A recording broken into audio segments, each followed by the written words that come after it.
He had just as many shots on target and everything as you. What do you think of that Chelsea keeper? That is a disgrace, man.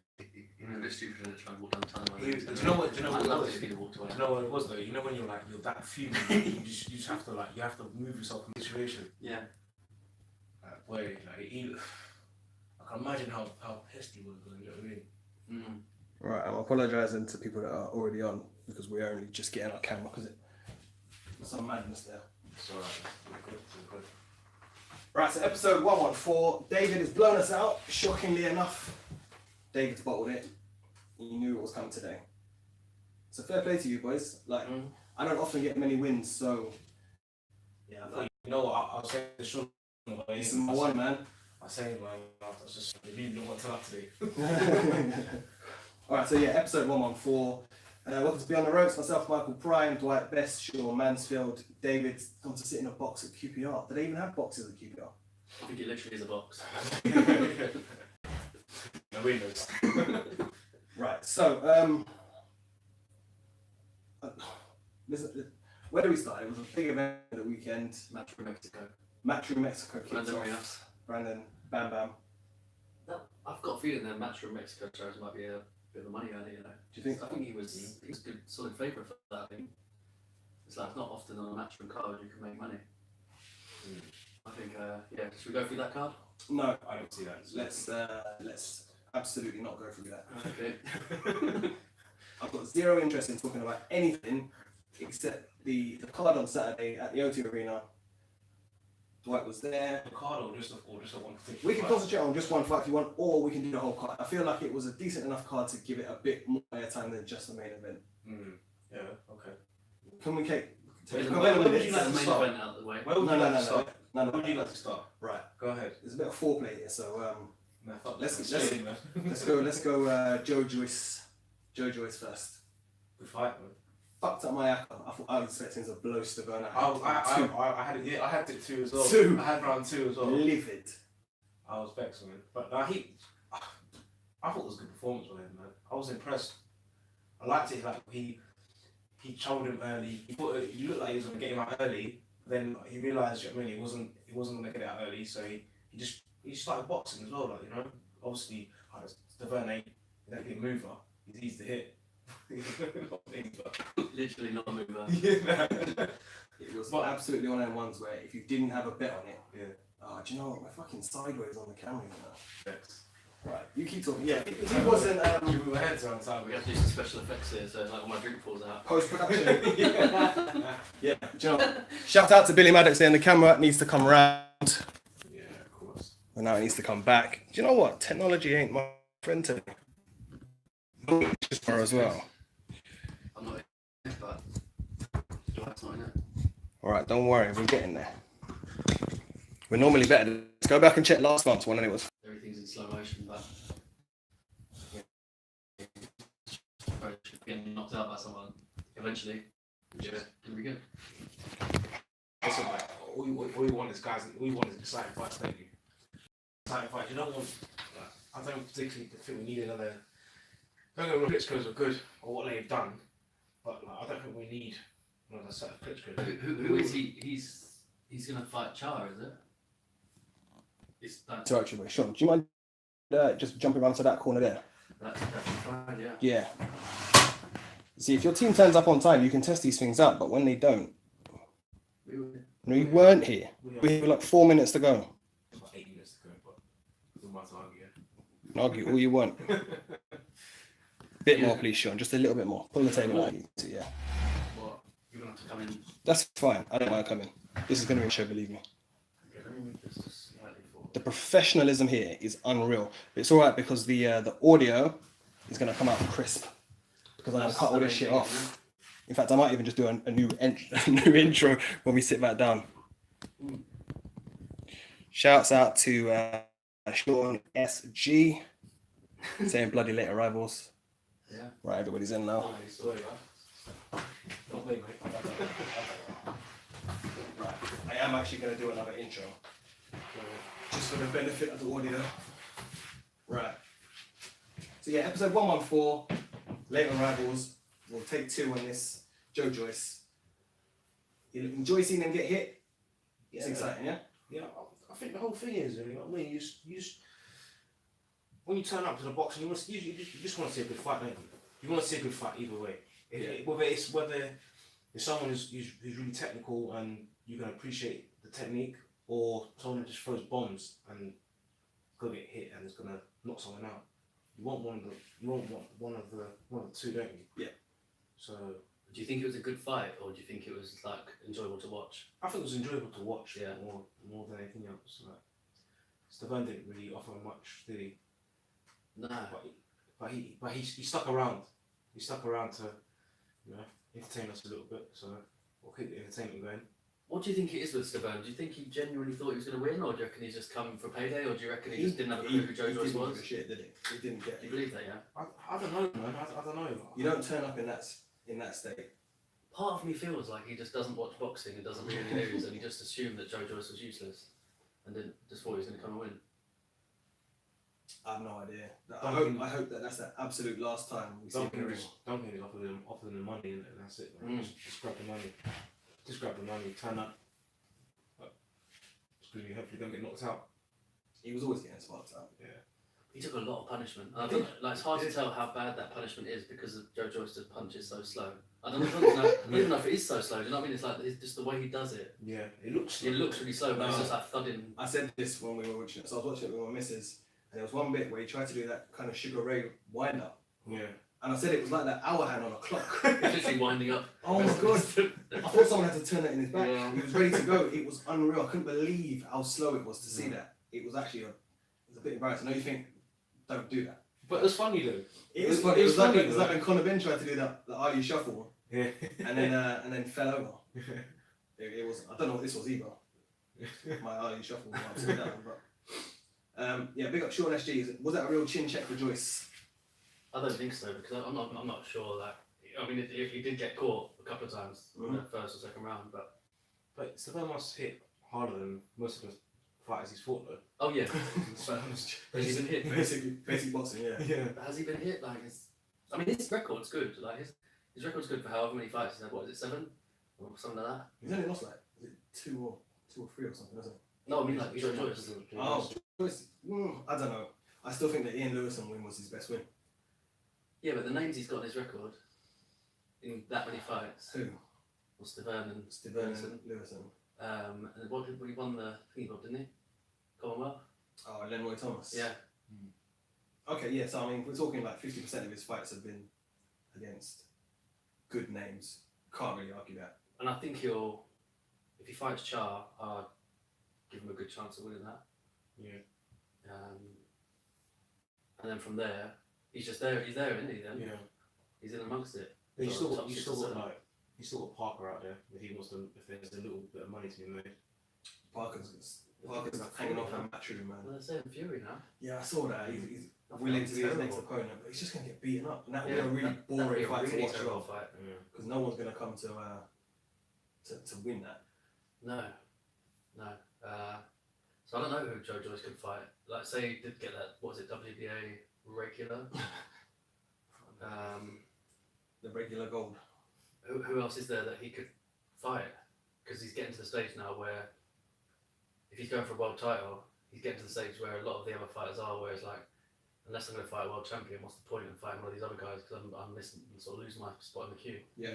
He's probably only about 2 fights away from that. Well, a question was coming from Billy here, and it's based on that performance by Joyce. Who do you put him in with next? And was Stevan truly that big of a step up? He looks like a walking punch bag. Yeah, That's spot on there, really. It wasn't even a question. That's just an analysis. Bang. Yeah. But who would you put him in? If you had to pick, say 2 people who were going to be his next opponents, one or the other. I think he's ready to go and fight a Manchar for that title. And I think that would be, I don't know, it's another one. It's like, is it a step up? I don't know. How good is Char? I'll always put him in with like a Fury. Yeah. Or it's like Scott Parker. That'd be a bit of step up. You say Scott Parker? Yeah. Jesse Parker. Yeah. Do you think Huey Fury would make him look really bad? Yeah. Do you think Huey Fury would beat him? I think he'd beat him But in the way that's the that thing, that Huey Fury, he does get caught though. Yeah. That's it. He He wouldn't does hurt get him. caught, so I don't think Huey Fury would beat him. Him against Parker would probably be quite good, wouldn't it? Because you Just a bit of a slugfest. Mm. yeah, he got beat up against Fury, didn't he? Yeah. Fury, so I'm sure, I don't know. Is Joyce better than Pulev? I don't know. You know, Like, he's not, I don't think he's a million miles away. I don't think he's that far off that. I personally, I'd go and put him in the deep end now, and I'd go for Ortiz. Because listen, we don't know. I don't know how hard Steve Owen hits. Obviously, to a regular person, he's going to kill you. But Joyce got hit. He got hit hard. His face went red. So obviously, you knew it. It registered on him. But he just. It's like, do you know what it is? And I'm really growing to like Joyce, especially now, as we said before, he doesn't speak anymore. He lets Sam do the talking. Sam Jones do the talking for him. Sam's getting a lot of stick. People still don't like him, understandably. But now he doesn't have to speak. He's a lot more, I think, intimidating for fighters. And the interview afterwards, though, he just straight off, didn't he? I tweeted it at the time. They were asking him a question, and he wandered, like his head just went away. Then he went, "I'm sorry, what did you say? My mind was elsewhere." And it's like you're in an interview. You just answered the question before. Like, you knew another one was coming. It was brilliant. Yeah. Oh, sorry, I was somewhere else. Then. It's like, it just doesn't make any sense. But I just wonder if he gets hit and it takes too long for it to register, so he doesn't actually, it doesn't bother him. He gets hit, he throws a few more shots, and he's like, "Oh, that probably would have hurt if I'd have known about it a minute ago." But now he's all right. It's a really strange situation. But I just go Ortiz because I don't think Ortiz has got the gas tank to go 12 rounds. Would Ortiz fight him though? That's the sort of problem that I think he's getting, where he's getting into them top 6 or 7 fighters where they're all trying to probably, apart from Dylan White, probably trying to avoid each other because they're waiting for that. They are all waiting for it. But I just think now, because of the way the TV deals are working out, these people are going to have to fight somebody's. We've got Fury tied into a big money deal. They're not going to take him fighting people that they just rocked up off a box rec and found a few wins on. AJ the same with the zone, and you got Wilder, who apparently isn't tied to a network. But when he was AJ though, it's only 5x5 with his own. He's not going to cut out of that, I wouldn't have thought. I don't know. I reckon with him, he's pretty smart. I think it'll be depending on how the subscriptions go. He's got to wait to see what Canelo does, basically, in America, because AJ's not going to generate many subscriptions over there. No, he's not their top boy. It's probably pretty smart. He'll probably go on the back of Canelo in America. Another question question to Mike. Is it true you can't interview Joe Joyce without interviewing Sam first? Right, so now I'd probably say it is definitely the case. When I spoke to Joe a few times before, he just went forward, you just spoke straight to him. And he was, like I said, he's the nicest guy. You talk to him off camera and he's actually a fairly good conversationalist. But as soon as you put the light on, he's like he checks out. So I would assume now that they've clocked onto the fact that if they want him to, build that profile, they're going to have to not let him speak. And like I said, Sam, like me personally, I've spoken to him a few times. I don't have a massive problem with him at all. I know a lot of people in the media as well that really, really dislike him. Like, he comes across as a really smarmy guy. Like a wrestling promoter, isn't he? Yeah. I think that's been perfect for Joe Joyce. I thought he was good at the press conference before the pre-fight press conference. I thought he was good. Yeah. He was giving it Listen, stick. he's He was drumming giving up it stick. business. Like, do you know what I mean? I think, like you said, it's exactly what Joyce needs. Yeah. We said it from the beginning. Just don't let Joe speak. Just let him go in there and beat people up. He shouldn't even do the bonds afterwards. He should just finish and leave. But how many fighters do we know who's he's not even the promoter, he's the manager. Like, we don't really know many boxers' managers. We know Joe Joyce. So again, it's a really strange one there. Joe's got so many people in that team because it's not just Sam that manages him. He's got Adam Morelli as well. He's got Richard Schaefer. Abel Sanchez is the coach. He's going to have some say as well. There's a lot of people in and around, and it's a crazy situation to be in. When you think about how many times you've got to cut that purse. Yeah. It gets you to the top though. Why not? Listen, if you've got good people around you, it's a good investment. As long as he's making the money and looking after himself. Well, you hope so, because obviously he hasn't got a massive amount of time left in the sport to build up millions. What's his TV situation? Is it just fight by fight. Yeah, I see him as fight by fight with him because he seems to jump on any network. He's not too fast, which is, at the moment it's probably a very good situation to be. It's going to be sacrificial lamb time. It's going to be who can we put in there for him to blast out. Just all I can see. Yeah. Because ITV, if they're going to be in it for a while, they're going to need someone else to put on the cards as well, aren't they? Rather than just your man. You know, he fights so many times. What are people's thoughts on Lee Selby? Oh, Andrew Selby, as Mr. McIntosh called him a couple of times. What do you think about? Do you know what? I'm quite a fan of him. Oh, No, but at the weekend he was shocking. Yeah. He was really bad. There were times when I was sitting there and he was like, "Oh, that's a fantastic left." I was like, "It's a right." Yeah. Good things, and you just go, "Come on, like, this is not complex stuff that you're getting wrong." Yeah. To say the wrong boxer's name and things like that, it can happen. But I felt it was a very bad day at the office. How do you feel about him? Like, obviously, on the build-up TV, sort of in the build-up shows, we saw him training at Degale's gym. Do you think that that's appropriate for a commentator? Absolutely not. No, I don't Absolutely either. not. I don't either. I watched the fight again today. You Selby fight. No, the main event, and it's like this thing with McIntosh, and he says that word stanza a lot. Yeah, I think Sam the fight sort of put that out. Yeah. No, he says it pretty There's much no once need for it, around. is there? Once around, but I was watching the American broadcast as well, and they say it as well. So do you reckon he's trying to cross the I pond? don't know what he's doing. He's just got such a weird way of saying stuff. Yeah. Like, I don't mind. He's got his own style, but I it's don't not mind his his own style, but it seems like he takes 10 words to say what he can say in 5. A lot of information across quickly. Yeah.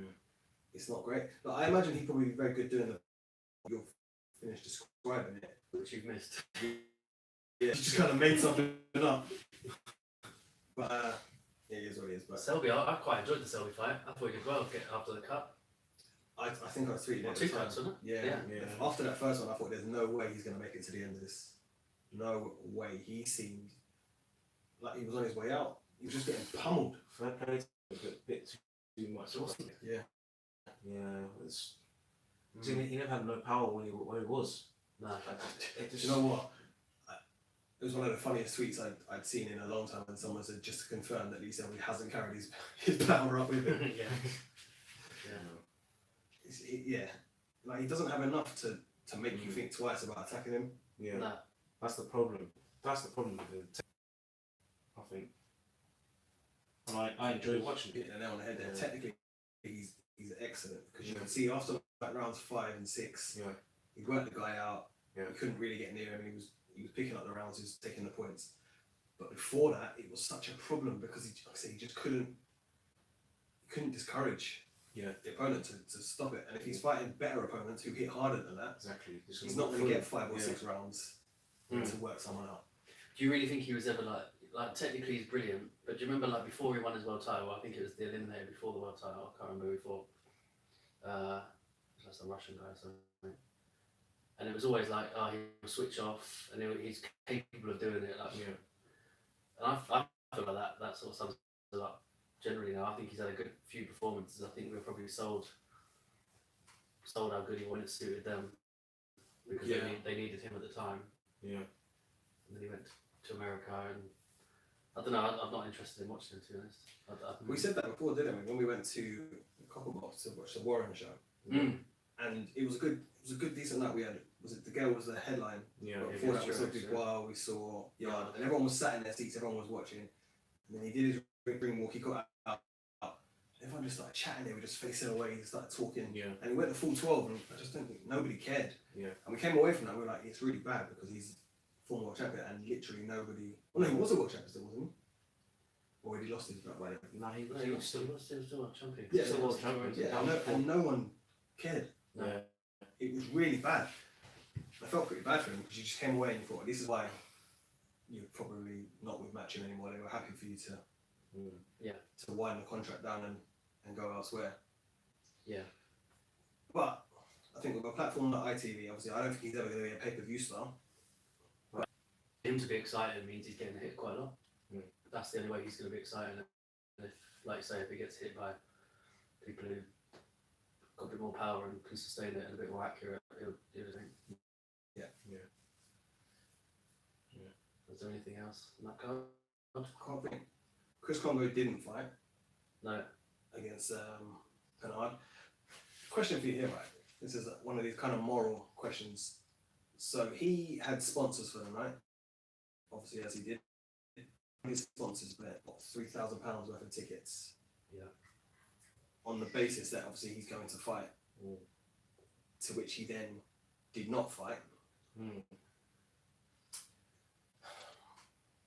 What happens there? Do they know they're in a situation? It's a float fight. This is what I asked. It's like, Because is it down to him?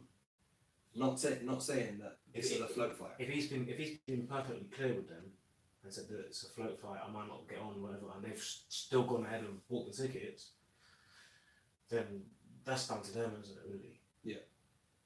But again, the other way around. If he hasn't told them, look, if he's told them, okay, I'm fighting, I've got a slot, then that's down to him.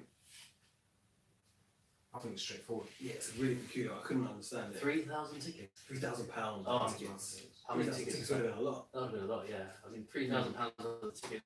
Why are they doing that? Like 3,000 tickets, you would imagine, when you split like the cheap ones and For the a more sponsor. expensive. Like, who's the sponsor? Who knows? So are they doing that to give him money, or are they doing it because they actually want to go? 300 people want Again, to go. you'd have to know the ins and outs of what. If it's money, then it's like, so what? That's what the sponsors are for, isn't it? It's one of those ones, can you claim that back if it's tickets? But anyway, sorry, I kind of beat off there, but my actual question is, right, so you bought them to go and see someone in particular, but you have actually gone there and seen the main event, you've seen a pretty decent undercard, you're not really in a position, I would have thought, to say, my guy didn't fight, I want my money back. Are you? No, because you've seen the show, haven't you? Yeah. You've paid to see the show. Like whether you're going there to watch a certain fighter, that's it. It comes with the whole package. Yeah. You know? It'd be the same if like Chris Eubank got sick or something. Yeah. This whole show would go ahead And the people that, well, we saw it before with Anthony Joshua when he was supposed to fight in Cardiff and it ended up being Takam. Yeah, exactly. Yeah. Oh, Yeah. yeah. And we were like, imagine if you're a Pulev fan, Yeah. and you bought a ticket for that. Yeah, great. Oh, alright. Shit. No refunds, everything. no refunds. Yeah, that's it. Cool. I'll go support Takam. I think if you bought tickets to see someone specifically, we've done that. The natural question you ask is, when he won. Yeah. So he would have had the opportunity to say, I'm afloat. I don't understand why he's afloat. It's pretty irritating, to be honest. It was when I'm not being bad to the guy, what's his name? Neil, Nami guy who made his debut. That's fine. By all means, put that on the card for the people inside to watch that. But I would much rather have seen Chris Congo, a fully fledged pro, have a very good step up fight. Yeah.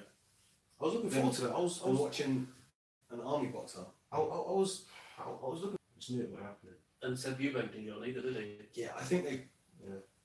Do you know what? I blame Joe Joyce for not taking out Stefan in that first and second round, and they probably backed Lee Selby to end it a bit quicker than he did.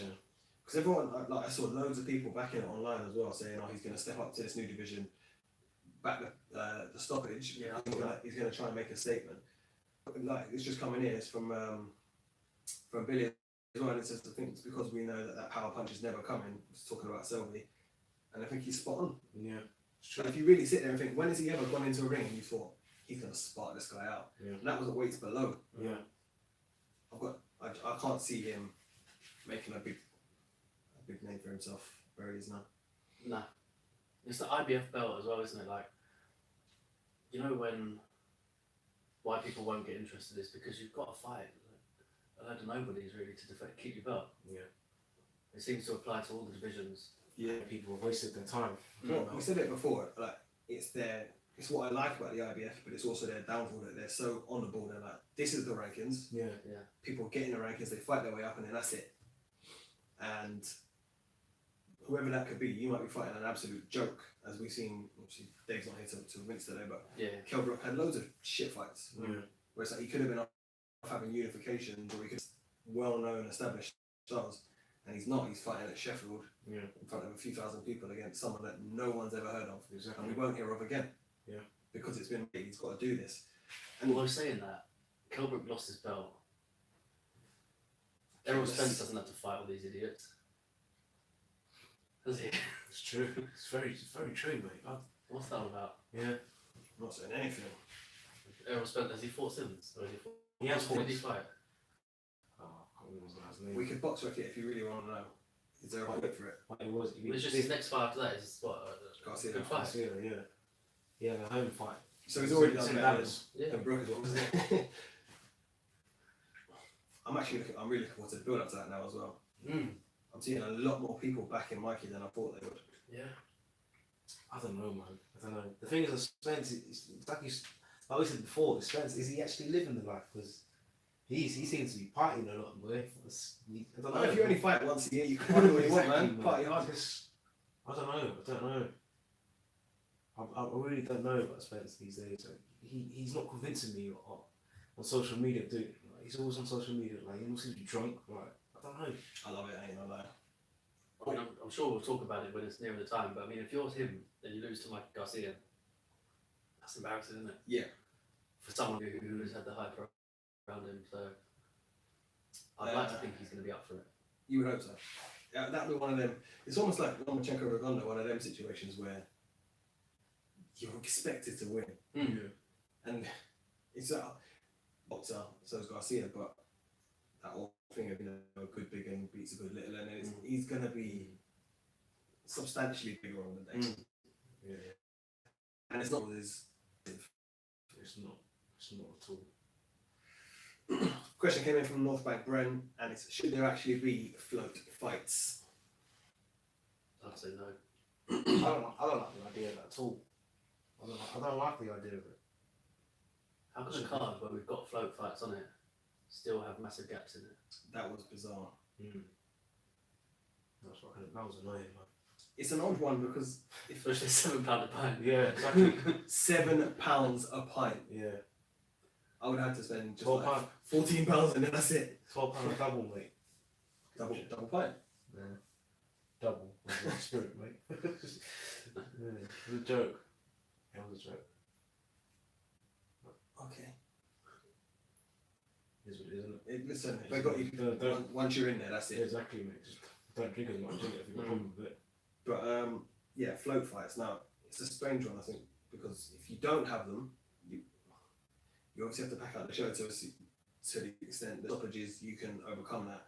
I mean, we all remember the Tyson Fury fighting at, was it like 1:45 in the morning, and no one could get home from the Excel Centre. Like, everyone had to leave because the last train was going.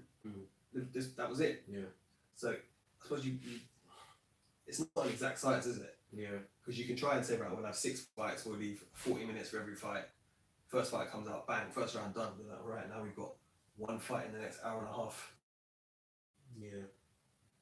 Well, That's the problem with it. When it comes to TV and all that stuff, you can't don't show them anything.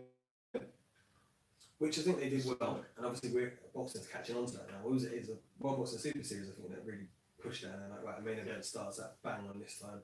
why don't they just do it earlier? Like at the main event at 8 o'clock. Start the cards at like 3 o'clock. You don't want that, do you? Are you going to be there at that time? Saturday, isn't it? 3 o'clock, you're just sitting. What time do you go for your Five Guys? Jesus. Yeah, exactly. That's Like listening to Eddie Hearn talking about the card in Mexico, he was saying that they've had to have it at that time so they can get for the American TV on the presumably on the West Coast, I guess. I don't know, what's the difference? I mean, look at the card the other night. How many people came in just for the main event? I mean, you could just how empty it was. Yeah. Sort of 20 minutes before the main event. Yeah, it was like it was empty. I mean, those people, what are they doing if they're coming for one fight? Then I did think it was a bit cheeky. Did you see Eddie Hearn's interviews the last couple of days?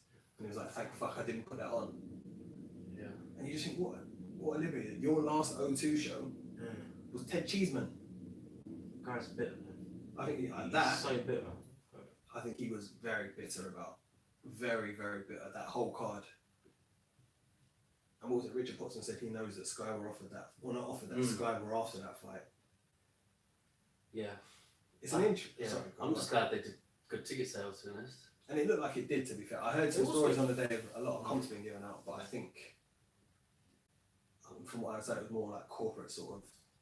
I think as well. A load of people bought a load of tickets in the first place, and then people dropped out and everything. Because I saw people up there. I saw loads of people up there that I didn't know they were going to go. And they were like, "Oh," I was like, "Okay, now you're here." It was like, "Yeah, my mate had a spare ticket." I spoke to a couple of people like, "I got a spare ticket." My mate had a spare ticket, but I think for us as well, obviously we live around where James is from. Yeah, So there's going to be a lot of people that know his people, and same way you got your tickets, they're going to know people that. So I'll take 5 and I'll sort them out. Yeah. And then before you know it, it's like a week away, and you think I've still got 4 tickets. Yeah. Well, I need to get rid of them. So you end up just getting people in. But right, should we do main event? No, just carry on talking about them tickets. I think that when you hear say, "Oh, they can all get a lot of comps," it's almost like a criticism. But surely that's a good thing, right? You would imagine so. Like you're giving tickets to boxing away for free, so people are going to be coming. And I just think sometimes it's a bit unfair that that's labelled as like a criticism against shows. Just because, would you rather they're empty and less people are there and less people Or go would you rather they go on StubHub? And Exactly, people are paying double the price, triple the price. It's a bit like football fans. I just think like boxing fans are getting to the point where we just criticise absolutely everything. Yeah. I wasn't criticised on that. No, but do you know what I mean? It's I know like, exactly a lot of what you people will use, they couldn't even sell their tickets. It's like, well. But we said it before. I mean, what was it for ages? Last one at Wembley. Mm. Like, I know for a fact there were a lot of tickets being given. That's it. You can't. But you looked on StubHub and there was thousands of tickets there already. We haven't really sold them. You just kind of pushed that number into that column. Yeah. And said that this is what we've done. Exactly. It's a mad situation, but I mean, that doesn't even make sense, does it? I mean, if there's going to be a boxing event in America that's going to do the most, it's not going to be one where most of the fans are travelling from another country. It's just not going to be that, is it? no. How many people actually go from England or Britain? Well, it's only the £8,000 to fly flight pass or whatever it's called. You get to go with AJ for that. He carries you. He carries you, yeah. Takes you to New York. I hear a lot of people talking about it, though. There's a couple of people. Or going. Yeah, going out. Yeah. It strikes me when you were in school, those trips, they tell you about it in assembly, and everybody will come out and be like, yeah, I'm absolutely going to that. Yeah. Then you get home, you're like, oh yeah, the trip is it's £900, and they're like, no. You go to the like that in Devon later in the year. So, alright, cool. And that's blatantly what like, fuck it, yeah, a couple of nights to New York, it'll be a laugh. You go home to the missus. Just gonna go to New York forever. She's like, no. I'm like, fuck you are. Or I'm coming as well, and then you're like, nah, I don't want to go. Yeah. It's double the price. Oh, actually, yeah. Do you know what? I was gonna take that £8,000 package, but now it's £16,000 for a weekend in New York. I'll give it a swerve. Right, are we doing main? Go on, mate. Go on. Go for it.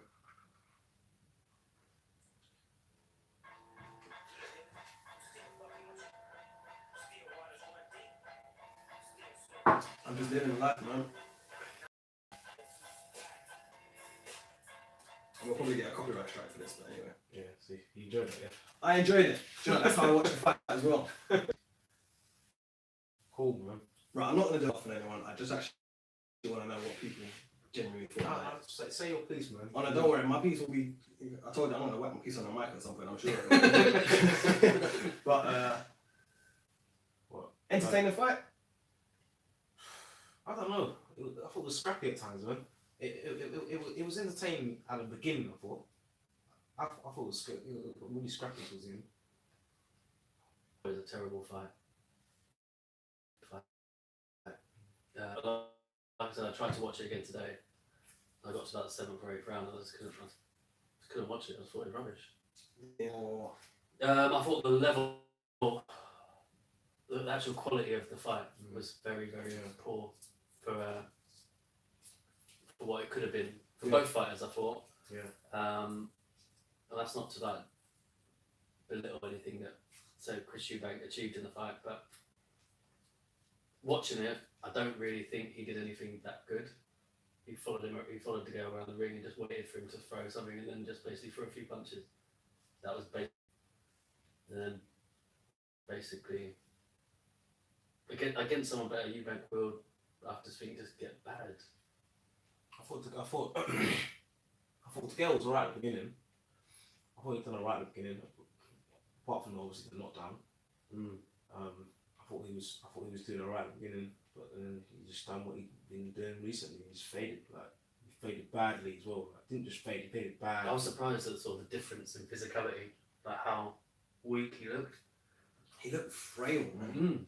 Like even just in the clinch, and obviously he got that. What was it, like a power bomb or whatever you call it? Whatever you call that? There's a power bomb, isn't it? I don't know. I thought it was really bad, but he got a point deducted. But do you think that he should have had more? No. Done about it? No, not at all. Not because I'm being biased. Things like that, like there was a lot of occasions where Degale was. I think every opportunity that Chris Eubank Jr. leant forward, I felt like Degale was trying to lean on him a lot. Like every opportunity just to drain a little bit of his energy. But there's a difference between like a couple of low blows here and there, but that was like he blatantly knew what he was doing. He lifted him off his feet and he slammed him down. Like I thought that was bad, man. But I don't like to see that at all. Like, how would Eubank wouldn't have been able to do that if Degale wasn't leaning on him? I get that. Every opportunity from the second round to go, every time he threw a shot, he fell straight into Eubank. I got to the point, I think I tweeted, I was like, this is actually quite embarrassing. And every opportunity, like you said, he climbed on top of him. The amount of times I was looking up, this is what I'm saying, why is his leg over him? Yeah. It was embarrassing. Do you remember David Hay against Klitschko, where they just kept falling over? Yeah. It was a bit like that. Gale just you know, like it's a bit like Hay against Bellew as well. It's Sorry, you're saying that. I felt he improved a lot in like 4 months or something with a new trainer. But for me, this was the exact same situation as Hay Bellew, with the only difference being that Degale has continually boxed through that time, whereas Hay went away and we kind of thought, oh, actually, do you know what? When he comes back, he might be brilliant. But he wasn't. But with Degale, this is what I said last week. Steadily see for the last 2 or 3 years. There was none of this rolling back the years. It wasn't that, this injury, that injury. He's just got worse and worse every fight since the Jack fight. This fight here. This was his worst performance. Yeah. But it was by a mile. It was. But you see, you say that. So bad. No, it was so bad that he didn't even look like the same fight who fought Troyes. He didn't even look like the same. But I don't think. I'm not going to wait for Eubank because I don't think Eubank was any better than Troyes was at all. I just think Degale was just shit. He was terrible. It just for me, it's like if you had to grade to get every Degale fight since the Jack fight, and you'd say you started at a 10, the next fight would have been an 8, the next fight would have been a 6. It was just a natural progression along this line of how bad he's getting now, and it's a strange one for Eubank here because he was on a hiding to nothing. I think was that he couldn't really come out of that with as much credit as he should have got because everyone was always going to say Degale shot, but again, it's the whole thing. You can only beat what's in front of you. It's true. How shocked do you think Degale was then? How much credit are you giving? Again, for me, it's the best he's boxed. It was easy enough because Degale didn't bring anything to the table except just holding on and leaning onto him. And again, Eubank did chase him around the ring a bit. But do you not think that, literally stood in front of him and just didn't do anything? Yeah. How is Degale letting Eubank?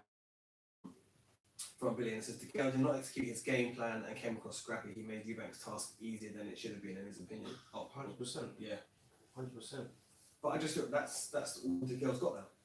The speed's gone. The power. The girl hasn't got anything. He's got anything. Was it the first round he caught him with one straight left? Was it the first or second round? Yeah, everyone got a bit excited. excited. That was about it. That was about it. And we said it before, right? And I know he says his chin hasn't got an off button. You know, there are some fighters that just they don't go down. Mm. And I'm not saying that's necessarily him, but obviously everything we've seen are that kind of. I think when he fights someone decent, like as in like a out and out attacking fighter, I think he will get knocked down. Maybe not. I think he's just off balance so often. Yeah. It'll be. I don't think Eubank was not that much better from the growth factor. No. I thought he was pretty much the same. See, I would say that you two are probably in the haters camp. Nah, I'm not. Like before we came on, I blatantly said it, but I still like him. Limited. I think he's limited. Yeah, and you're spot on. And I don't think he's going to win a major title. No. So you don't feel that he would be Dyrrell right now, or Dyrrell? I don't think he would. Who struggled with Yildirim, who he absolutely sparked out. I just don't think he would. I just don't think he would. The fight come along, I wanted to win. Don't get me wrong, but I just think he's limited. Do you think that this trait, right? So I was watching the other day. This is somebody who I didn't really care who won it. I'll be honest. When the main event came around, it was kind of like wasn't that excited about it. I thought I would be. I didn't really care who won. I was kind of, if I was going to have a bet, I was kind of going to say Degale because just track record. But if someone was just going to say who do you think's going to win, I'd probably go Eubank. But I just don't, as say a neutral, if you want to call me a neutral in that fight, I found Eubank's style less exciting, less watchable, trying to be this sort of almost like an orthodox fighter. I actually think he's going to lose something by trying to box a bit more. That's unbelievable. He's damned if he does, damned if he doesn't, because he just gets told all the time, "You've got none of this." But I think the only good thing about him was that. I don't think he's ever going to be at a. He was good enough to beat Degale. That's basically where he was on Saturday night. Just good enough to beat Degale. And I get that, but that's all he had to do at the weekend. Yeah, that's true as well. So it's a problem where it's like you can't criticise someone for doing what they have to do. But I just think Eubank 2 years ago would have been at Degale. That's what I'm saying. Probably in better fashion. see, that's a wicked question. So I saw that someone was saying, "Oh, if he'd have fought Degale 2 years ago." Not fought 2 years ago. If he'd have fought Degale 2 years ago, then this and that. And I just thought it's one of them stupid questions because you could apply that to absolutely anybody. Exactly. Yeah. But it seems to be one of those things. Oh yeah, Degale was a shadow of his former self, and like. But this is what happens in boxing. It's when Brian Tyson or something like that, and you just think, Oh, yeah, Brian McBride, there we go. You think, this is ridiculous? This should never happen. When Danny Williams did it, Yeah. and I'm not saying this is on the same sort of level, but you can only beat the man that's in front of you. I'm not convinced that Degale would have ever beaten Eubank. I'll be honest. Like watching that, it makes you question Degale's whole career. And I don't care what if you're a Degale fan. But really, what's his second best win? Do you know what? Do you know who's absolutely gone to town on him in the last week or so? George Groves, and it has been one of the funniest things I've ever seen. He actually just did what you did this week, and I think it was with Boxing Social, and he told Degale a new one. He started going through the fights, and he was like, he's got this thing about being a road warrior, and he's like, he won his title against Degale, whose biggest win came by disqualification against Arthur Abraham. Yeah. So that's nothing really. Then do Jack 2-1 was a big win. Yeah. He'd been decimated years before, so Yeah. looking after that, and that was an outright war for no reason. That was terrible. The two Truax fights, and you're like, suddenly you're going, since that fight when he won his title, what's James Degale done? And this is not me criticising. Since that, before that as well. Yeah, this is his equal in the ring at that time. Okay. You start looking back at that career and thinking, how good was Degale?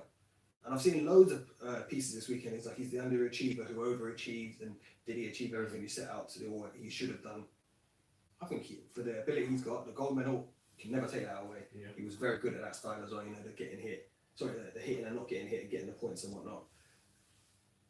But I just feel in the pros, there's a reason that he never caught fire with the British fans. And I don't think it's necessarily just because he went to the States. I just don't think. It's the IBF belt again, I think, as well. He was fighting people that people weren't really interested in, I think. And Butte, I don't know. We were told he was still world level. I don't know whether he was or not. Well, maybe world level, maybe, but was he ever really going to beat Degale? That was him. Would Degale? Would they have sent Degale over there to Canada to fight someone who was really going to beat him? I don't know. Question coming away from. He always seems to switch off during fights. He never switched on at all on Saturday. But should he have moved from gym a while ago? But is he the problem though? We don't know if he's the problem though. I think he's already moved away from gym. I just think he kept him there to save face. Having Malignaggi in the corner wasn't by accident. It wasn't to talk alongside Jim. He was the one telling him what to do. Hear Malignaggi, and it's like he was almost like, I need you to give me this, and it's like, well, hold on, surely Jim needs you to give him this. Jim's at the point now where he does a couple of it. If you hear him talk, he didn't seem to have a clue what was going on in the fight. Like he was like, yeah, you're only like one round down or whatever. It was a bit like quick, yeah. A bit like it's a bit like he's lost the plot. Yeah. Well, I haven't watched it back, so But again, I don't think it was whatever trainer we had in there at the weekend. He was just for me. He's a finished fighter, and it has been for a while. The first Truex fight, the one that we saw, he was awful. It was the same sort of performance. And then the rematch obviously went off and fought in. It's like a Hard Rock Cafe with probably a few hundred people watching, or whatever. It wasn't. So tell me, like, his good performances. Degale? Yeah. Just I said, if you look back, I wouldn't be upset. I mean, the Butte one was decent, but again, now you question how good is Butte at that stage in his career. But then the original Groves fight was good, but we can go through fighters' careers like that. We can go through Carl Froch's career and do exactly the same thing. I think we do every time someone retires. Because if you want to look at Hugh's career, all right, Carl Froch, what's his best win? Then you go through all his other fights. Got schooled by fucking by what's Ward. Got schooled by what's called Kesler. You can go through all the fights. He's all his fights. Are we going to sit here and say that Carl Froch wasn't as good as he was? No, because he did a lot more though. That's the thing. I think there's a sense that he's in more high profile fights because he was on the Matchroom. Not all the time. He had to go off and box. I know he did. Was it like Showtime Sports or something? And it was an online subscription. And then he got on the Super Sixes, whatever it was. Yeah. And then that's when he started the lineup, wasn't it? No, I think he had a fan-friendly style, especially that Kessler fight. Yeah, he was just going to be in a scrap every time. But I can remember there was a time when a lot of people thought Degale was all wrong for Froch, and now watching back and thinking back, it's like, can I ever imagine Degale beating Froch? I just can't. We said it before, I think with Froch, you're not going to knock him out, so you're going to have to really outpoint him. And I think to do that, you're going to have to make sure you don't get hit enough over the 12 rounds. Now, George Groves, when he's ready, was one of the slickest fighters out there. He was sharp, he was accurate, and he couldn't avoid that for 12 rounds. But I think at that point in their careers, I think Degale wasn't that far off though. He wasn't that far off Groves. Like that, their fight was close. It was a close fight. He didn't look outclassed or nothing like in the fight between the two. They both put a good fight on. And there wasn't much difference between them. You know, like when you look back, like you say, when you look back at someone's career, you can really it makes me want to watch back Degale's fights now, because a bit like Selby, Matchroom needed Degale at that particular time when they were sort of coming up. Like I think he was on the Froch Groves undercard Degale as well. I think it was one of his first Matchroom fights. Well, wasn't he? That's the one, yeah. When we can't, he spotted that guy. I can't remember the guy's name. But he spotted him out like the fourth round or something. That wasn't the Perryban fight, was it? I think when the Perryban fight away. Don't know, but I just don't know how. At the time, because we were being told was when he was with Matchroom, because Matchroom needed good people like Selby. They were telling us how good they were. Like you kind of just swallowed it. Well, are we like good because he's not with them? Are we guilty of that now? I don't know. It makes me want to watch his fights back and trying to figure out if he was that good. Because then we put the same thing to you, like, are we good at the time because they were Matchroom, and when they go, we just criticise them? Do we just put them down afterwards, or? Not necessarily put them down. I just think that maybe we just, I don't know. Personally, I just think maybe I'm guilty of without it at the time, just accepting that You just what they take told me it is on. true. Mm. Yeah. I think, especially with us, obviously we speak about boxing week in, week out, right? But a few years ago we didn't.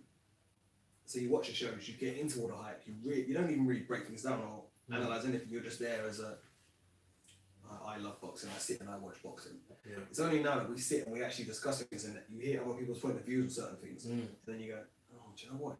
You kind of got a good point there. Whereas before you sit down, you watch the big ring walks and you think, this guy's, he's amazing. Yeah. I can watch him all day. Get sucked into the hype, don't you? That's it. And I think with Degale, it was easy. Obviously, the gold medal come back. That was it. It was an easy poster boy to just push out and go, right, off you go. You're going to go on to great things. And this is what I said. When you say it's possibly the underachiever who overachieved or something along those lines, if you look at his record and you say, well, he won a world title, he won a gold, he's a 2-time world champion. Although, do you know what, I really hate that. You know, when you've lost that belt and then you get that belt back. And I'm not having that about an IBO either. I know that everyone was ready to dig that out. I'm not a fan. I'm not a huge fan of it. Especially as it was devalued when the one bit of credibility I had when Groves went, I don't want it. And kind of just left it in the ring or whatever it was. So I'm not having this 2-time world champion thing. I think there's still a lot of work for him to do on that. But back to Degale, I mean, when you get to analysing his career, if you look at it on paper, you'll go, yeah, do you know what?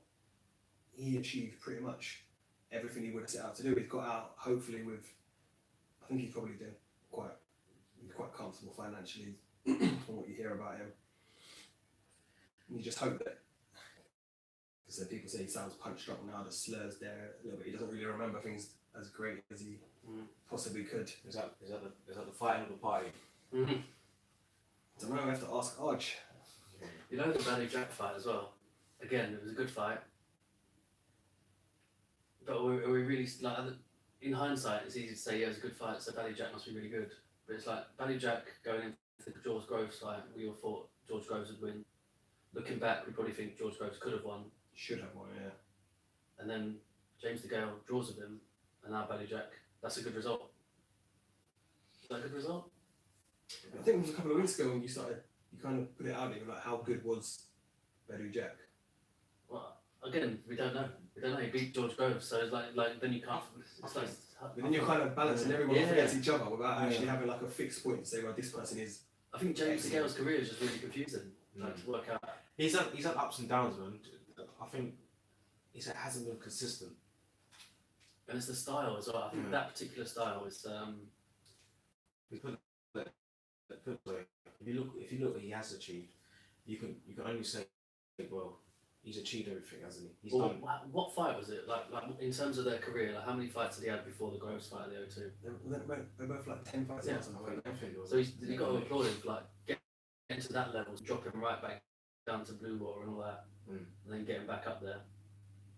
Like he's gone through quite a lot. Do you know who would have been fucking livid at the weekend? Mick Hennessy. Because he had these boys both signed up when they both wanted to fight years ago. And he's just sitting there, he's paid his 20 quid to watch it. Just think, fucking hell. Yeah, Tyson Fury stand at ESPN there. Yeah, while his mortgage is still paying off that YouTube Parker fight. Madness. Question, Northbank Brent, and it's what level would Eubank, Groves and Degale go in if the levels were elite, world, European, domestic?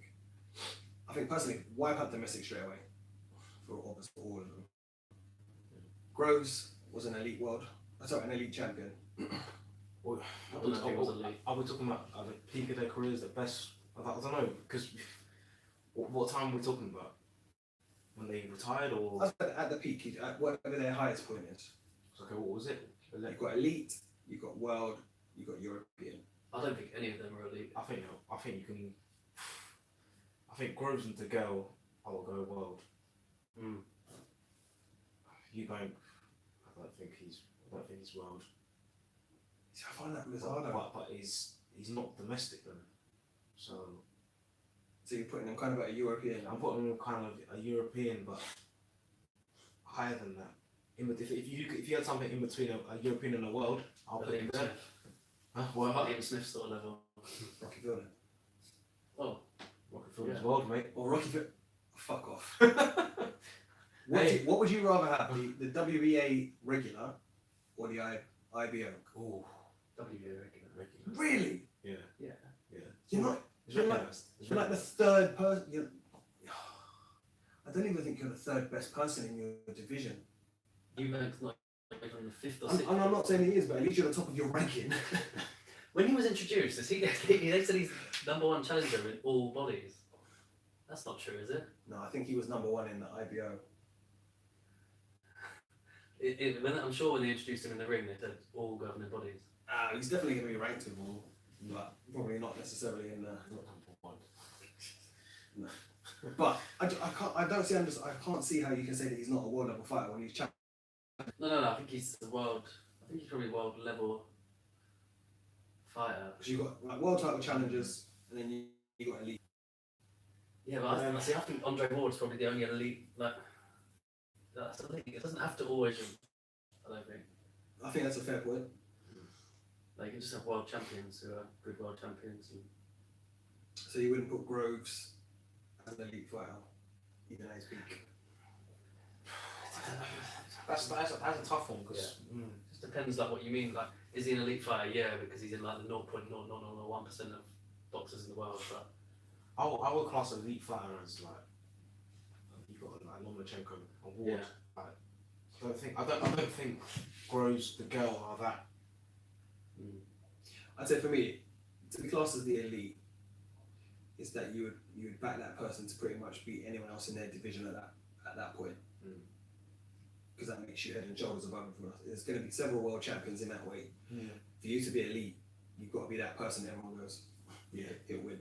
Yeah, for everyone in the mix and he'll win. Yeah. I think elite is like you can put them in with people from the past as well, and they'd be competitive. I don't. Yeah.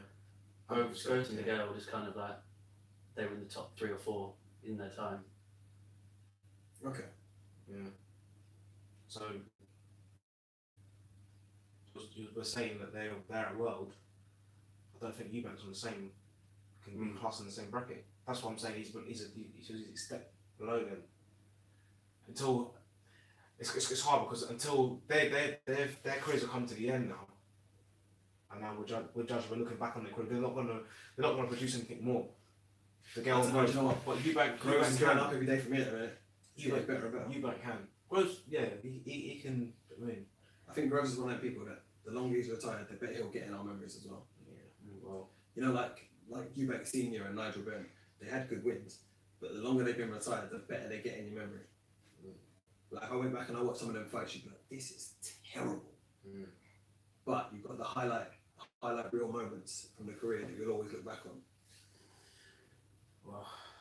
Like I was saying anyway, Eubank's he's got time to go in it, so Yeah, it's kind of hard to put him in that bracket because he's still got time to go. The girl on Groves, 32, 33, those two guys now. it's Yeah, like I mean, they're around the block. it's what I mean. Like, people forget they've had hard fights. Yeah. Like, and even like the draws and losses they have been. Like that first fight they had together, that must have taken a lot out of them. 10 fights in to be in a fight like that where you're both just absolutely ruined. Both of them, man. They're both great. They're both Really hilarious. Because I was never a massive Groves fan. But I'll tell you what, this week as well, seeing the way he's been with the Eubanks as well, it's a different side to him now. He's not fighting, he's got no animosity towards kind of anybody. But you can see that the Degale stuff was quite personal. Yeah. And I think he's been very lucky that he had that, that rival from so early. Yeah. Because that's what you kind of hope for, isn't it? Like Eubank and Ben, and they had theirs, and was it like Lewis and Tyson? They were always on that kind of collision course. Yeah. It must be good, especially if it's a domestic rival. Yeah. That will always be there. Your friend Brent, I'd say Ward was the last elite super middleweight. Who next for Junior? And who should he fight? If you're going to pick up a title at super mid, it's got a good chance.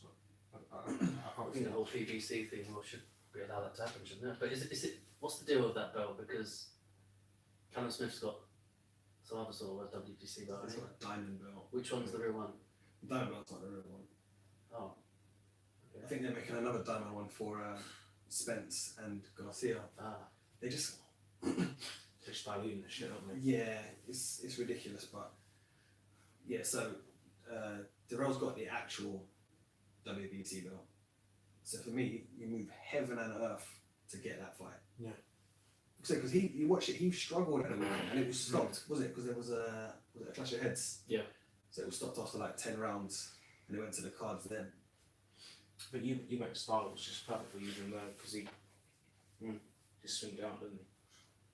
And is he the option would be because obviously Frank Warren's has had another mare, hasn't he, with this Billy Joe Saunders Oh thing? my god! So the belt hasn't been vacated. But he has gone up. His next fight is at light heavy though. Yeah, but there must be some kind of time frame. You must be allowed to hold on to that belt. But People their like actual Ozzy, ranking said that it was vacant. To be fair. But if he hasn't notified them to say it's vacated, like that could just be an admin error. This is one of the ones you can't put this down to Frank, because if you look at the rankings and you go, right, it's vacant, Yeah. I'll put my fighter forward for this, and then suddenly it's I suspect I they'll haven't go done for an interim belt, won't they? yeah, something will happen. But then that'll be the interim WBO. It's better than the IBO, isn't it?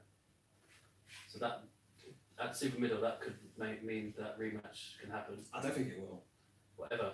Nah, I think if I'm honest, I think Eubank knows that Saunders will always have his number, because he's not going to come to fight. It'll just be like watching the Lemieux fight again. Yeah. Yeah. It won't be any different to that. Like I said, for me, as a fan, I know Eubank's limitations. I know where he's gonna, who he's capable of beating and who he's not. You would imagine. Right. Say if the Darrell fight doesn't happen, who's he capable of beating? Now you see, I would go and I'd try and build a bit of profile, and I would go for someone like Rocky Fielding. Or you'd stay at super middle then. You wouldn't just go around and get the big fights. I don't think that middleweight, the belt's just going to be too tied up for too long. But Triple G's about to fight someone again to go back and fight for. Is it like what? What's the vacant one down there at the minute that he's going for? But then Canelo's going to come down and just he'll keep him because he's not going to stay up at the super mid. Yeah. There's decent fights there, and then what's 12 stone?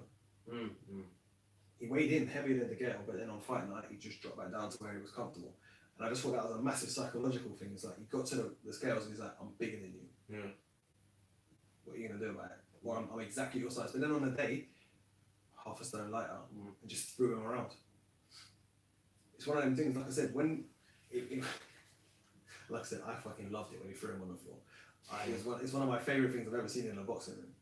Because it was just that point where I said it on Twitter, you could just see Degale's heart just broke at that point. He's like, I've got nothing. Like I should be the bigger, stronger man here, and he's just throwing me down like I'm a rag doll. And at that point, and the reason it happened is because he was trying to manhandle him. He was trying to climb on him. He was trying to push him down every second. You can see it happen a few times where he kind of tipped him up and then let him go again.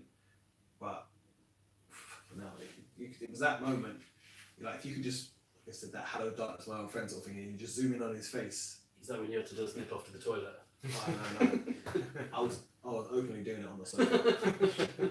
Didn't care. Just a silly message. You can look away if you want. It's fine. Put the 3D glasses on. And no, I've watched the gif of that throw easily about 500 times. It's only like 6 seconds. I just keep watching it and just smiling. And it's like I said, it's just a small win for me. But as fans of any sport, these are the moments you kind of live for. Like we have it with football, when your team gets a big win. Yeah, of course. Like especially everyone like one of your close mates teams.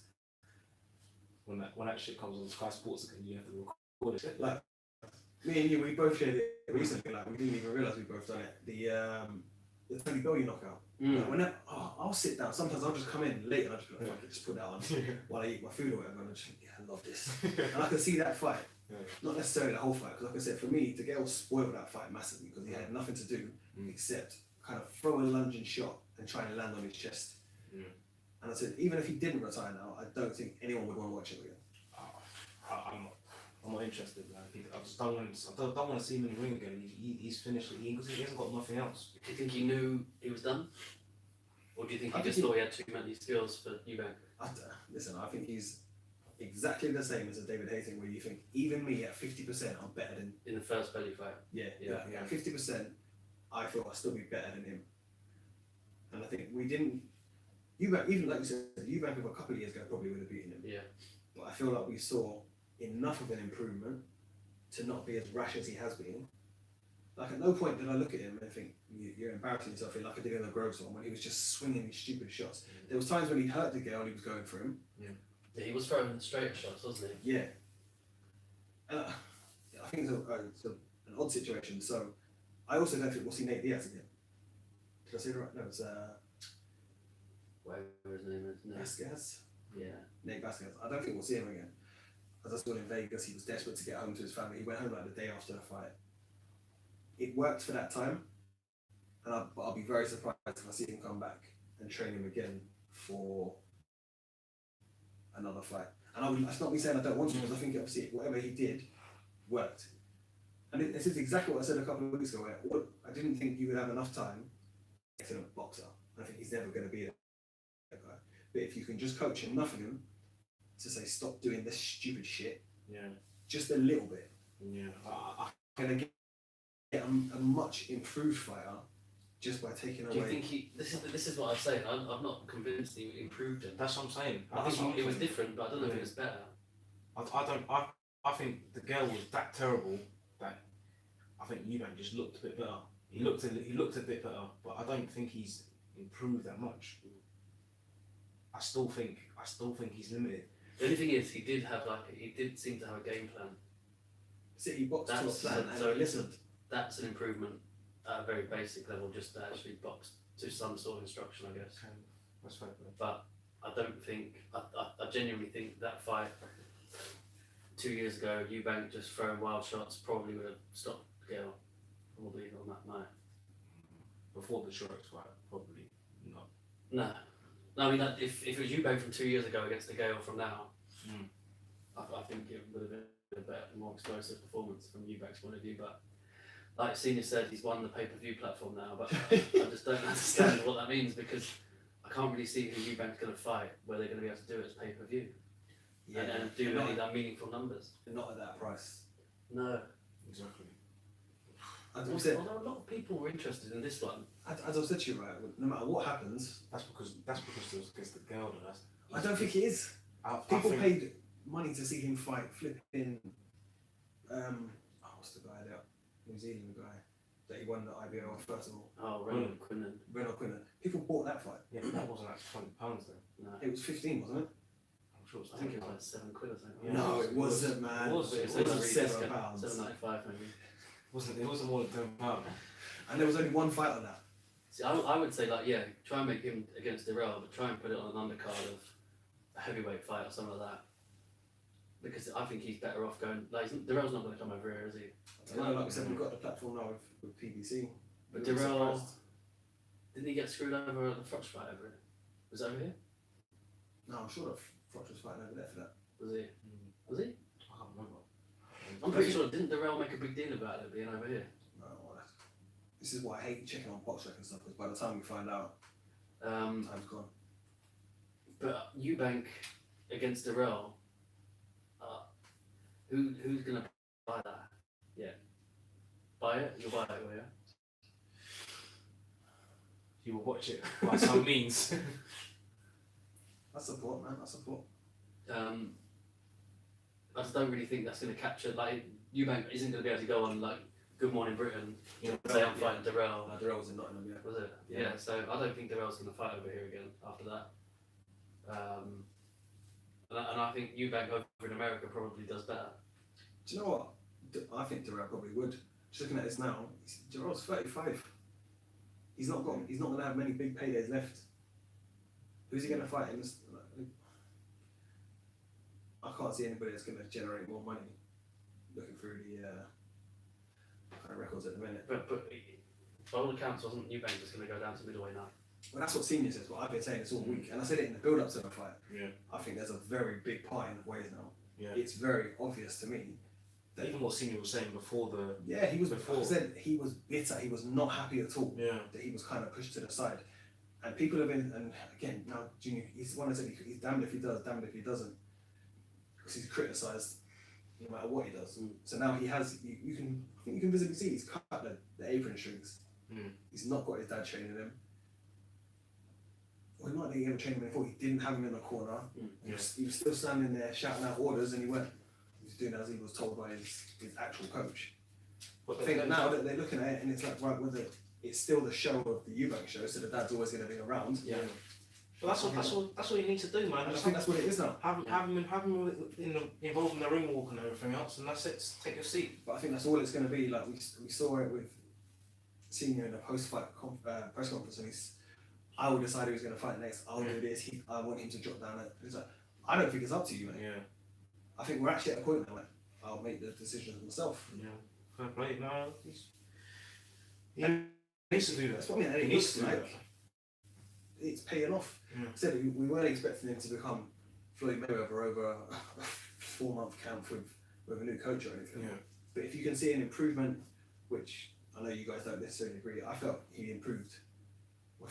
If you watch the Groves fight and then you watch this fight, obviously the caliber of opponents is very different, but I feel he was a far better fighter this time around.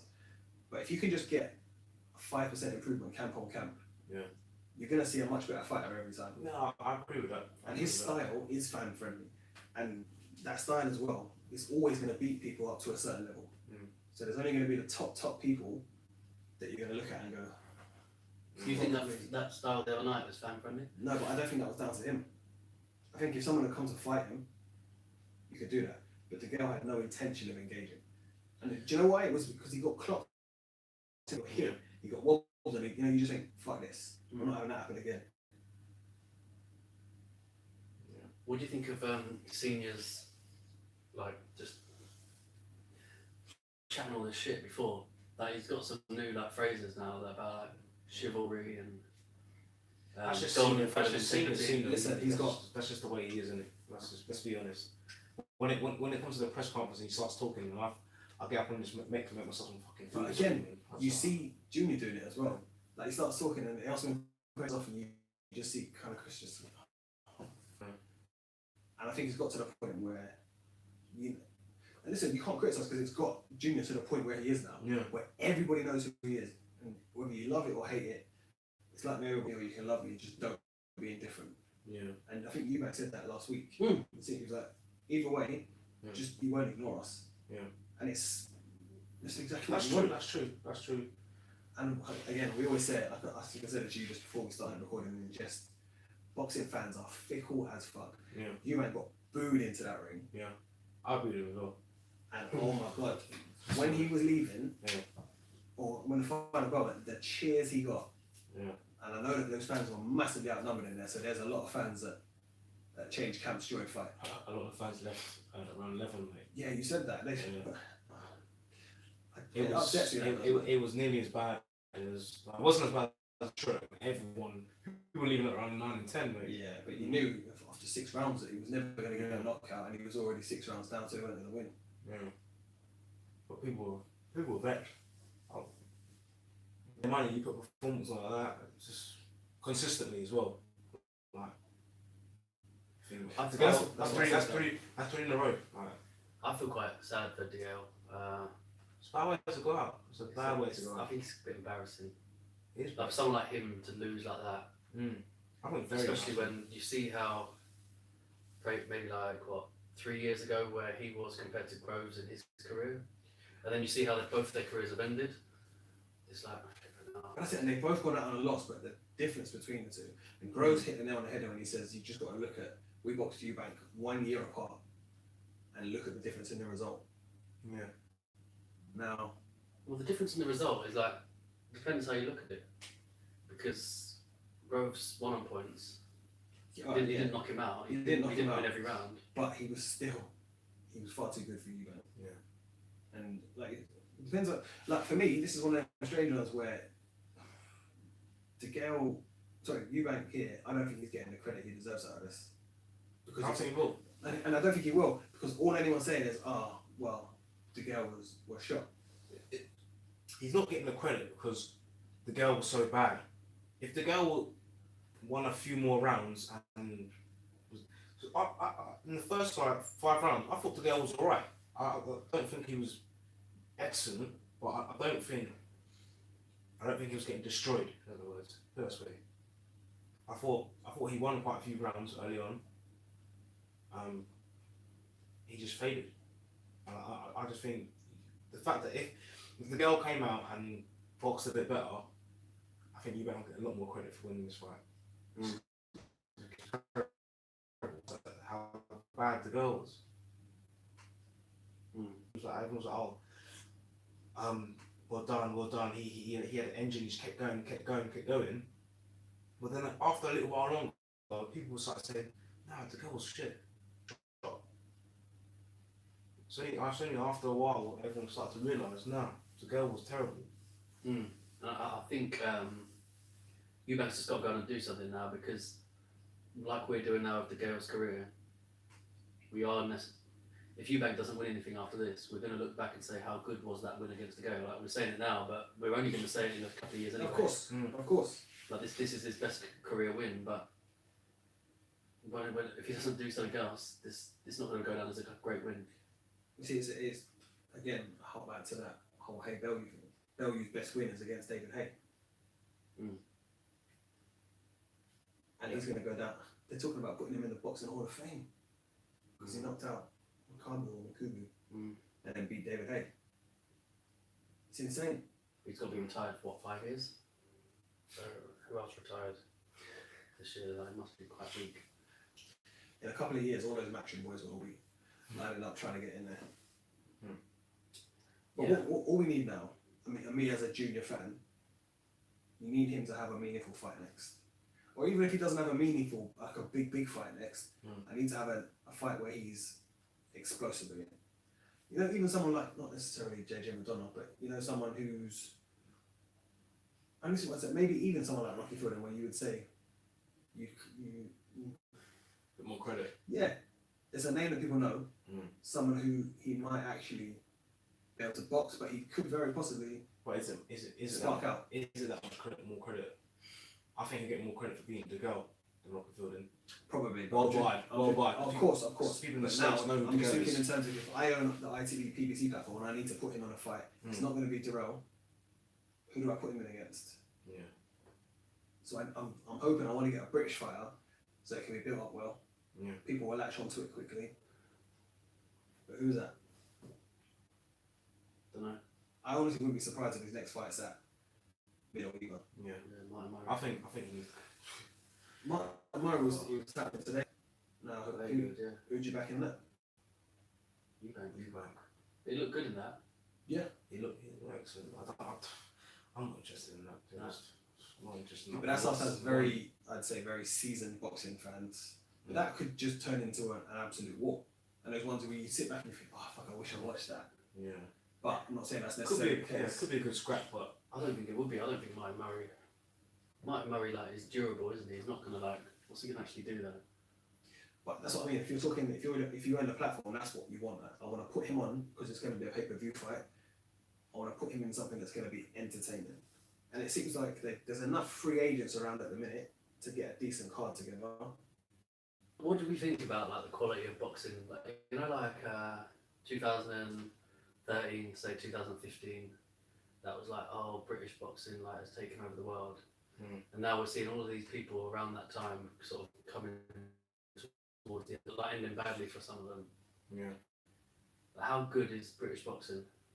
I think it's quite poor, isn't it? We're on a decline at the moment. I'll say definitely still a decline. We've been saying it for years. Or did we just swallow the fact that it was really good? We did, but we said it before. I think it was the cream of that is the whole AJ situation. If you take that off, it was before AJ, wasn't it? Talking about Froch Grove. So say around the year. Didn't we have 11 world champions at one? Yeah, but that's what I'm saying. So we had all them IBF champions. Yeah, but I think in that we had a lot of people. What is the Tyson Fury world champions? Yeah. Lee Haskins. Yeah, it's maybe a bit belittling. That was but IBF, you had guys who had world titles, but they weren't anywhere near the best in their division. So they've been manoeuvred well. They've been looked after very well to get to that stage. And you know, fair play to them. You can never take that away from them. You've been a world champion. Was it ever a thing? Which country's got the most world champions until Matchroom came along? No, but that's what I mean. You get this in boxing as much as you do in football. Goals in the calendar year or whatever. Yeah, that was never a thing we thought. They just find a stat and they just make it up. And it's like, this team, they scored 17 goals in the last 16 games, and it's like, What happened in the games before that? Yeah. Well, they're undefeated in. Yeah. What That was Arsenal when they're like 20. They've only played like 8 league games. It's like, come on now. It's just it's mental. Oh, they haven't conceded in 900 hours of football. It's like, yeah, that's nice, but no.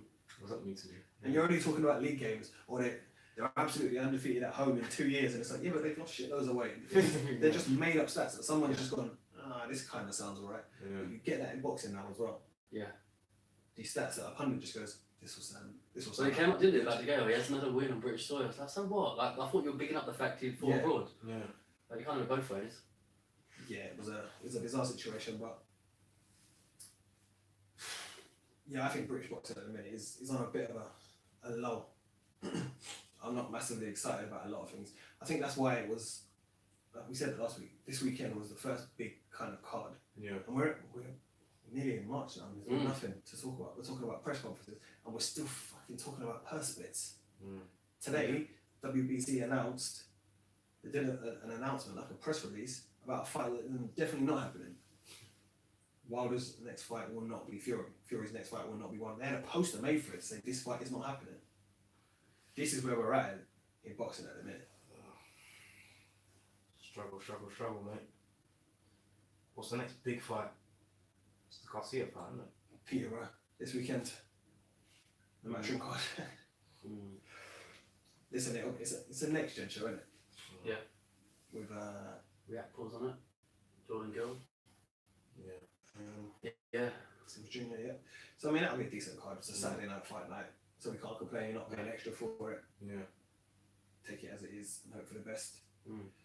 But yeah, again, we're kind of being starved of massive fights, especially British fights at the minute. Yeah. It's just not landing for us right now. So we should be great. Yeah, no, fuck it. We should be grateful for cards like that. It gets public attention. Exactly. That was the sort of fight you could be sitting around at work and someone who doesn't necessarily watch a lot of boxing will be like, "You watching that fight weekend?" Yeah. And you can have a 10-minute chat. Yeah. We don't get that very often. Don't get a lot of that. Unless it's AJ, you don't get enough.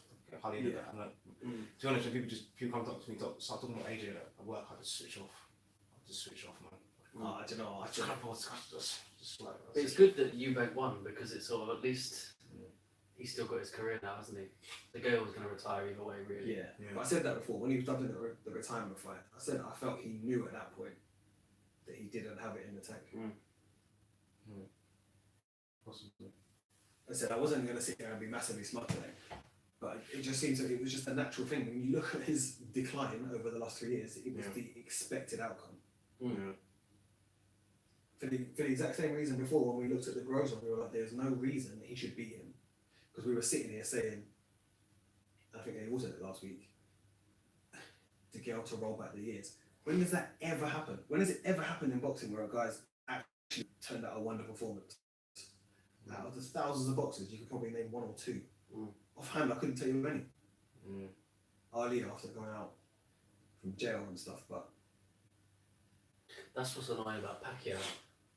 He just won't go away, will he? He keeps beating people. He loses to Horn and then comes back and beats people. yeah. It'd be better if someone could just get that belt off him. It'd be better if someone could just walk around with a testing kit all the time. Well, I know we don't want to talk about AJ too much, but Dylan White. Dylan White's just gone to town. Yeah. But do you know what? I said it this week. Lance Armstrong of boxing. I know. By the way, he's like Lance was pretty We funny. don't know yet. It's like, But it's like Lance or Lawrence. I think he's burning his bridges naturally. I think he gives a shit. But why wouldn't you? Like, how can you expect to get a good deal when the person negotiating on your behalf is He's negotiating gonna- harder on the other side? Yeah, so he's going to have to. Well, he's already a kind of a free agent. He doesn't belong to Matchroom in terms of promotions. He manages himself. He looks after, doesn't he look after Reactpool and stuff? So he's obviously a smart guy. He's an astute businessman in this situation. So fair play to him. But I'm coming back around to Team AJ, man. I said I'm a proper fanboy. It was last week when and then he gave me that bit back, and I was like, all right, I can get involved with this AJ. One thing that made me laugh as well was when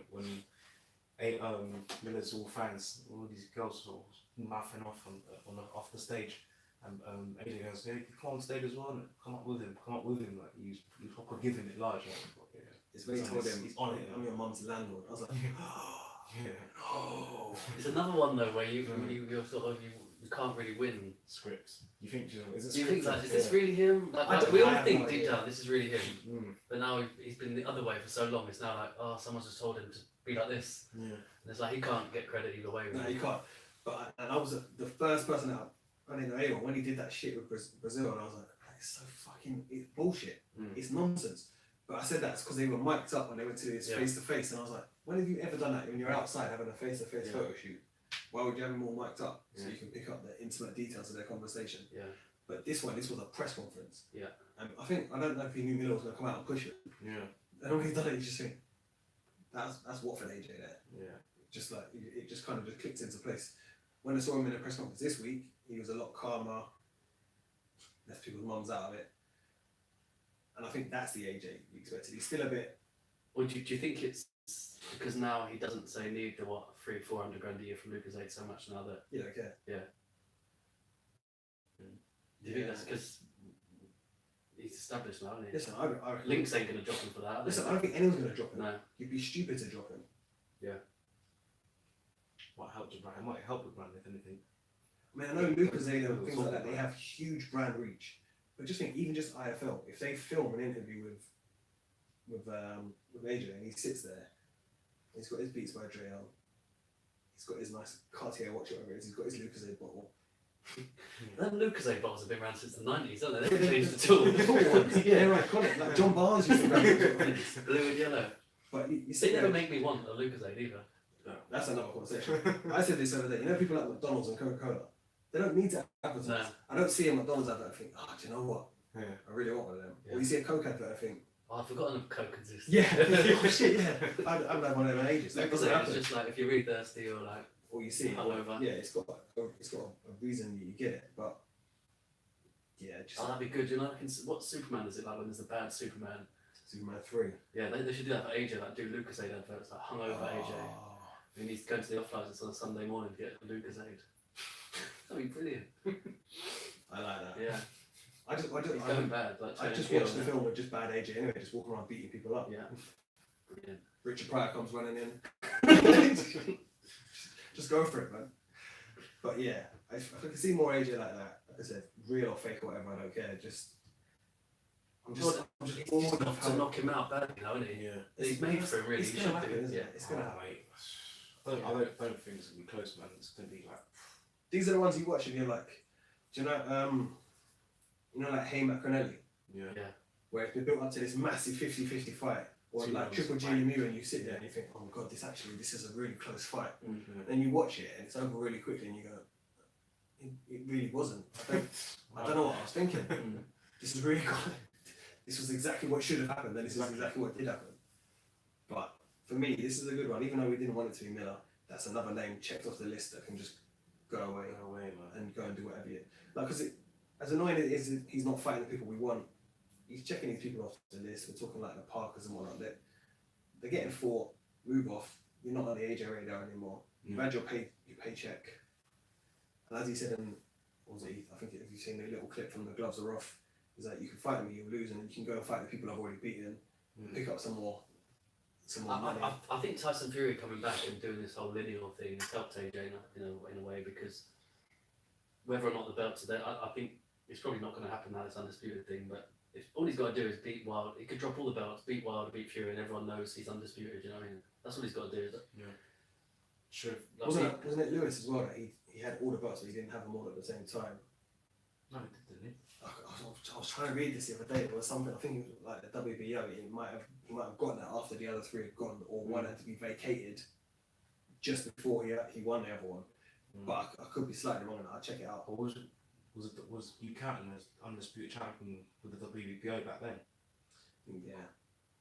And he held the IBO as well, just saying. Without the belts. Listen, well, maybe the listeners, like I sent you guys the other day about the history of the IBO belt in the super middleweight division. I think it's sought after, isn't it? Like all the big names, none of the big names have had it. No. None of the best super middleweights over the last decade have had the IBO. No. Which makes Eubank better. Because in one way. Listen, he's the one that's going to make it big. Like we said before, I'm not saying it's going to happen, right? But the WBO early 90s was nothing. And it was when people like Ben and Eubank, I can't think which one was that won it. They were boxing for Warren, and it just picked up this belt. And then it became more credible because it was in important fights. Yeah. And then before you know it, people are counting it as the fourth. And I'm not saying we need another, like a fifth governing body that everyone counts, but we started off with one, and then someone just made another one. And then Who else had it? over time, Who else had it? De La Hoya? Did he have it? He made it a bit credible as well. Who's the other one? Herbie Hyde? Mm-hmm. But it was all around the same sort of time. You had a lot of people picking up at the same time. Yeah. Now, I'm not saying that's necessarily going to happen, because I think people are at a point now where other belts are being so diluted. Yeah. Whereas before, there was only one in each. Was division. it like, obviously? We're probably too young to remember exactly what it was like, but was there that much criticism about there being loads of belts in the 90s when the WBO came along? Was it like, oh my god, another one, or was it quite a positive thing?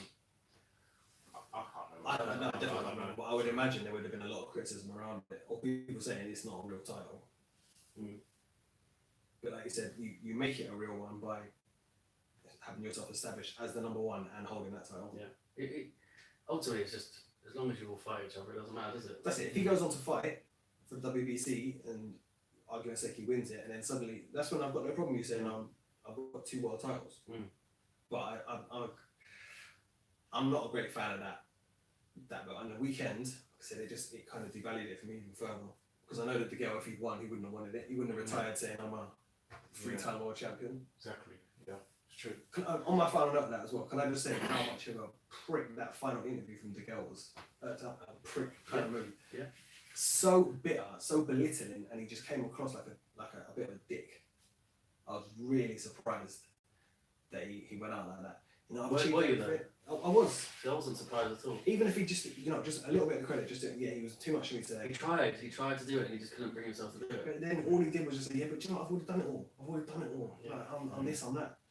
And this is nothing. And you just think, mate, you actually have. And that's what I said, I've really enjoyed this week with Rocket to a big time. And you could just see every time he says something, there's a little after the bit when he was like, oh, I want to do a Naz, and he's like, which camera is it? Yeah. He's like, you should just retire. He's like, no, I'm only joking, but I was like, yeah, you fucking meant it. Yeah. You absolutely meant it. I can see that smirk. He wanted to. It's like something held it. So he held back a little bit, didn't he? Do you know what? He's just sitting there, just thinking about them inside. Yeah. And then suddenly this was his moment. And do you know what? Like I said, this has grown on me so much more towards the end of his career. I just think that. And Degale just came out of this whole thing, just looking like a total prick. That whole getting Gross thrown off the card, but not actually knowing. When it turned out, it could have very possibly been his mother shit. So what do you reckon that was? It definitely was the Degale side that had said it. Was it? 100%.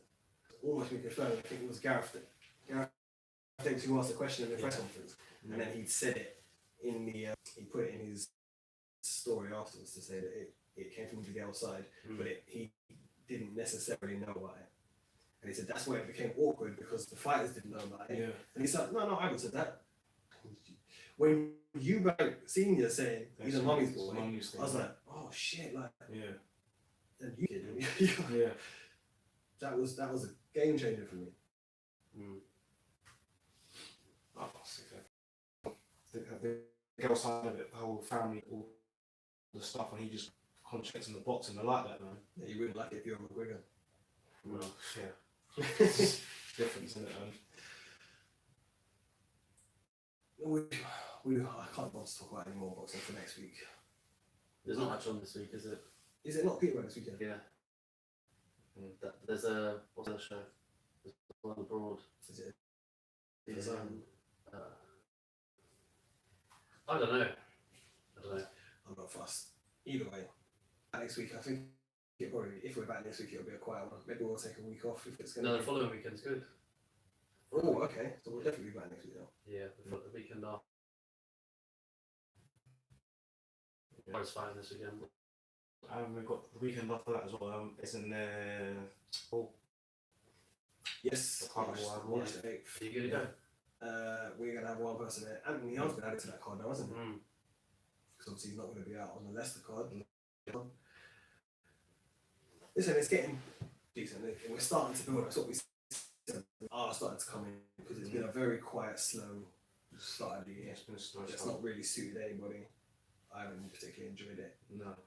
It's been a quiet one. Yes. But I've enjoyed this weekend. I enjoyed the build-up week. Listen, this is what we want. We don't want to keep turning up and talking about purse splits. We want to turn up and we want to talk about fights every week. Don't want to talk about Big fights. Yeah, that's it. I was buzzing this week. I was buzzing the whole week. I was buzzing. Yeah.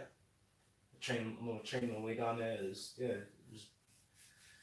the whole build up was a buzz. Right? That's As a fan, it was a good card to be at. It was a good card to be at. It was a good card to be at. It felt like it was a big success for Boxing. Like they did well with it. Yeah. I had a great night apart from the actual main event. Do you know what I mean? Like the actual part of the main event. I've got to say as well though, the amount of fights that ended Oh, up- sorry. Yeah, that was actually a question that came in. Were there a lot of Disgusting, fights, fan fights there? There were fucking loads, mate. There were fucking loads. I mean, literally, at one point, I looked up to because I was like sort of centre to the ring. You got the 2 bits on the side, yeah. So I was in the centre. I looked to the left. There's a fight at the top. I said to one of the boys, "Look, there's a fight up there." I looked behind me. I said to one of the boys, "So just get up and step back a bit because these guys are gonna kick off." 30 seconds later, they were scuffing. It was ridiculous. And then like 10 minutes later, the fight over to the right. It was just, it was stupid, man. It was stupid. Some of them were quite fucking good fights. Yeah. They were good Better than the fights. main ones, yeah. Yeah, they were. I think I tweeted that as well actually. But nah, it's stupid, man. And that's why that's where you can see like a couple of empty seats, like pockets of empty seats, because people just get kicked out on this thing. Yeah. I think that's probably the reason why. Yeah. I mean, there was a few like dogs and everything. They had a couple of sniffer dogs At the entrance. at the entrance. They don't do nothing because people obviously. We said it before, right? The O2, they try and be really, really secure when they do boxing there, so they have all the people at the main entrance, which is really good. But they're only there for about. Yeah. So if I'm, I don't know how it works. If I'm a dealer or whatever you'd say, I'm gonna go to the O2 with my pockets absolutely stuffed. Yeah. I'll have a drink, I'll have a lunch, Yeah. and I'll go into the boxing. If 20,000 people turned up at an event, they're not going to make people miss the fight by checking everyone. Yeah. Well, a lot of the boys were saying when as soon as they went to the toilets, all you can hear was people sniffing. So. But it's the same everywhere now, unfortunately. Right. We're 40 minutes today. So I suggest we wrap up and reconvene next week. I seen David will I hope QPR got absolutely smashed. For David's sake, not to the rest of the QPR fans. Like, fuck it. David has brought you all down today. All of their big leads. Fuck. I'm actually happy with that. He's actually vindicated him. I'm actually happy not with turning up. I'm actually really happy with that. Fair play to him. Alright then, so we will we'll wrap up and we'll reconvene next week. Hopefully we'll have some more good stuff to talk about. Peace.